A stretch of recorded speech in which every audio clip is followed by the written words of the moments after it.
Hi friends, we are still working on syllables today. You are going to sort and glue these cards on your sorting mat. So the first step that you need to do is say the pictures on each card. Then you need to sort the pictures by syllables. And remember, we find syllables with the parts in a word by clapping them out. So for this picture is balloon. We'd go balloon. That has 2 syllables.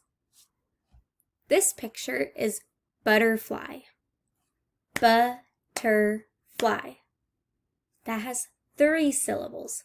So it's going to go on this side of our sorting mat. Once you sort all of your cards, you are going to glue them down, and then you will read all of the cards that are in the same column, so they all should have the same number of syllables. Have fun and happy sorting!